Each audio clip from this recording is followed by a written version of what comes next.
wondered what creates a serial killer? Whenever I used to watch horror movies as a kid, I used to think the killers were possessed by the devil. However, when I found out that serial killers are real and appear to be normal people, I was curious to find out why they actually killed. The Silence of the Lambs is a popular psychological horror film released in 1991, written by Jonathan Demme and written by Ted Talley. This movie is based on the 1988 novel by Thomas Harris. It stars a young FBI trainee named Clarice, who is tasked with catching the notorious serial killer dubbed Buffalo Bill, who schemes his victims. Clarice uses the insight of imprisoned serial killer Dr. Hannibal Lecter to achieve this task, and learns many things about herself as well as Buffalo Bill. This film describes some of the characters' thoughts, but even deeper motivations that can be found with a little analysis.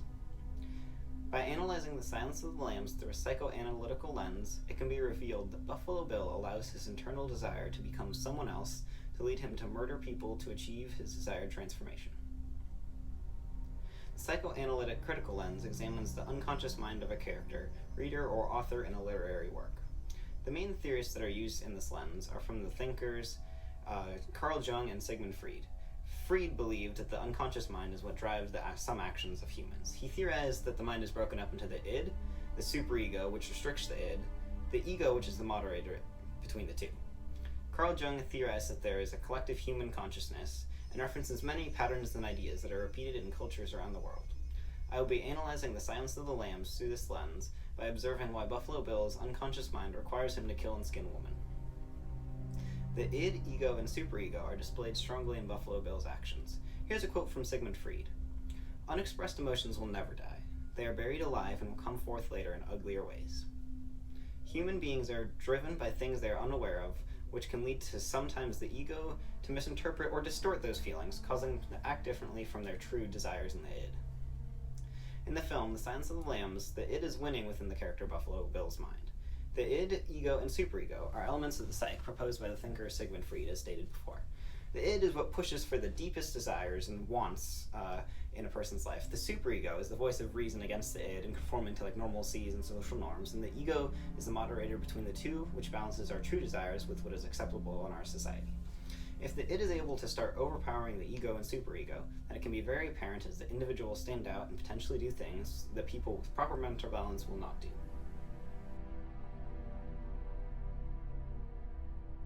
There are three major centers for transsexual surgery: Johns Hopkins, the University of Minnesota, and Columbus Medical Center. I wouldn't be surprised if Billy had applied for sex reassignment at one or all of them and been rejected.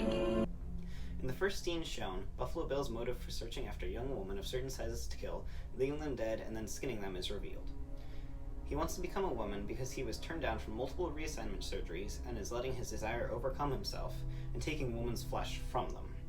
He's allowing the id in his mind to win over his superego by completely disregarding societal norms and morals to reach his goal to become a woman.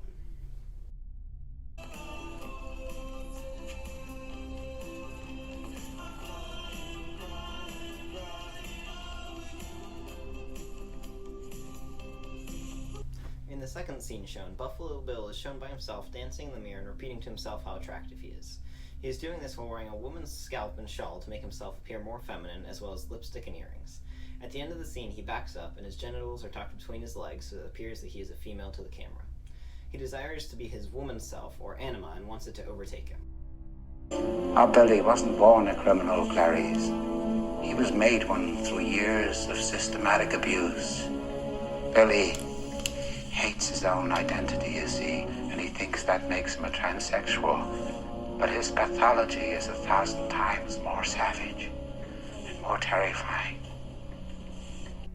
Hannibal Lecter explains to Clarice that Buffalo Bill's reason for believing that he has gender dysphoria is that he hates who he is and interprets it as hating his own gender.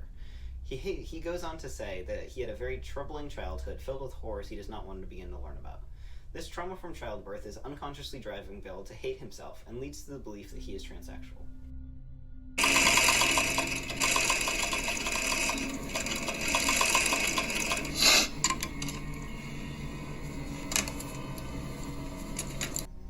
Buffalo Bill's facial expressions in the scene where he is sewing his suit up depict his deep drive and longing for the suit to be finished.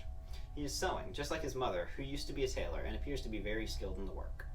He is combining sewing and wanting to become a woman in an effort to be more like his mother, the person who likely caused lots of his childhood trauma. He dreams of doing better than her as in prequels to the film, she was described as a failed model who became a seamstress and an alcoholic and potentially abusive to Buffalo Bill. Buffalo Bill is driven by these horrors in his past, which create a deep desire for him to transform into someone else, which he interprets as wanting to be a woman. He lets this desire overcome him and lead him to kill people to reach his goal. The triumph of the id over the superego is also illustrated in the film Star Wars Episode 3 Revenge of the Sith by George Lucas. This movie follows the main character, Anakin Skywalker, as he grows from being a young farm boy into a powerful warrior. He has great potential and is determined to save the galaxy from the growing threat of evil.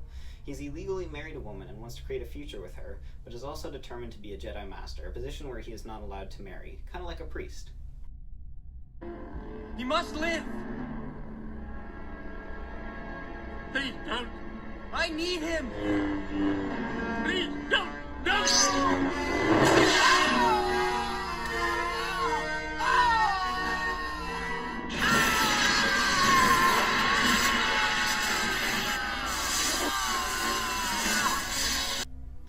This scene depicts Anakin's id triumphing over his superego by abandoning all reason for fighting for freedom and the future of the galaxy in hopes of saving his wife.